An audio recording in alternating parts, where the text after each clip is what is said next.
In the beginning, man had nothing but the basic elements to sustain himself in his relentless quest to survive. He used his hands to drink from the stream and dig in the ground for roots. After thousands of years of evolution in the lower Paleolithic age, or Stone Age as we know it, Homo erectus, or standing man, learned to fashion primitive tools to make hunting, drinking, and eating easier. Thus, the origins of the cup. By 1,500,000 BC, man discovered the use of dyes, paint, and color. Early man realized he could use colors to decorate his surroundings and utensils, and yes, eventually, the cup.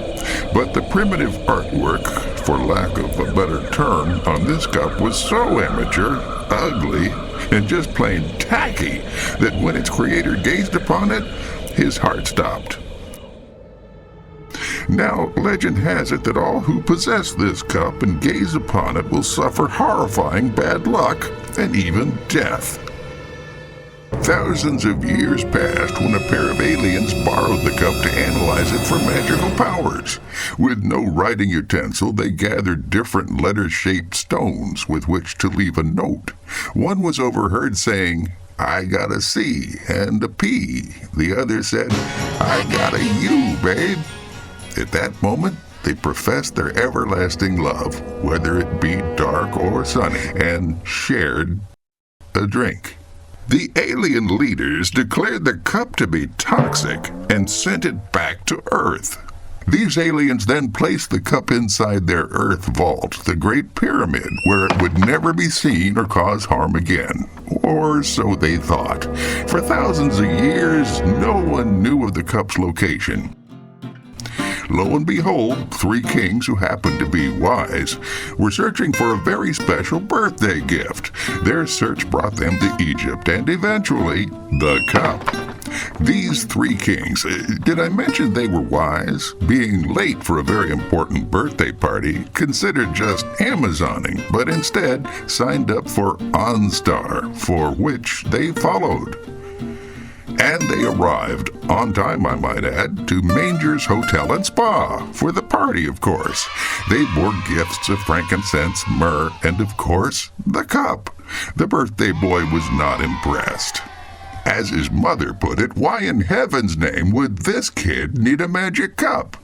The birthday boy, not of this world, but in this world, treasured few earthly things, but the cup, or cuppy as he called it, well, that's a whole different story. There came a day when the boy invited his buddies over for dinner. The cup was proudly displayed, but shortly after the boy drank from the cup, it disappeared. Did he get mad? Nope. Well, son of a carpenter, can't seem to hold down a job, always yapping about peace and love, basically your 60s hippie type. But nevertheless, the cup did its dastardly deed. He was convicted of identity fraud. You know the story, but he did say, "I'll be back." Turns out the cup didn't disappear. It was stolen by his near and dear friend Judas Priest. Judas Priest. Finding no monetary value for the cup, Priest commissioned the Merlin ad agency to create some value added through image enhancement, thus the chalice and Holy Grail. During the Crusades, this now holy relic was unearthed and sold to King Arthur. Robin Hood soon pilfered this rare item and hawked it on the Russian black market. Okay, if that's not politically correct, the Russian market. Later, during the Battle of Waterloo, Napoleon lost his army but saved the cup, which he kept close, hidden in his coat. There's only speculation about how the cup came to the New World. History yields no clue other than long before Columbus, descendants of the Knights Templar are rumored to have hidden it in a deep pit on Oak Island. Over the years, 6 men individually found the cup, gazed upon it, and died. It is recorded that the cup was present at the first gathering of the Pilgrims and Indians, overseen by the great Indian chief Wanahakalugi. It was presented to the red man and, okay, that's politically incorrect, presented to the Native Americans. Happy? The cup, having acquired a certain amount of notoriety at this juncture, was put on display for all the natives. Well, we all know how that turned out. The cup was recovered during the French and Indian War and given to Benjamin Franklin. Soon after, he went insane and lost his ability to speak. That is, anything other than wise sayings while kite flying. Well, a penny saved is a penny earned. What does that got to do with anything, Franklin? I don't know, this thing came into my head. An idle brain is the devil's playground, So you're pretty good at that, aren't you? Yeah, there's some new wise sayings I just made up. Wise saying? Yeah, I call them wise sayings.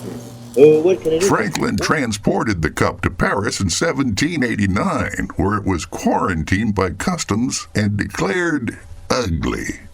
A Dutch customs officer hid the cup in an attic in the Netherlands. Thinking the Jewish community had stolen the cup, the Nazis, wanting the cup as a weapon, declared war on the Jews. Actually, it fell into the hands of one Jew, Anne Frank. Deaf, dumb, and blind. Sorry, that's the other one. Anne was hidden in the annex attic. Got it? Oi. After the annex was vacated, the German soldiers brought the cup to their leader. He had his right-hand man drink from the cup and...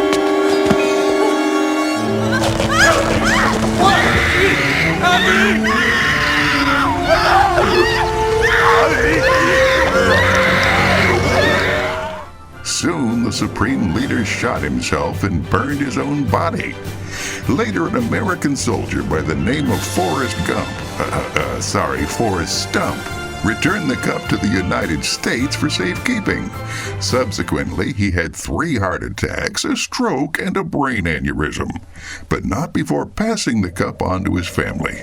Since then, the cup has been clandestinely passed from person to person in an effort to rid oneself of the curse of the cup.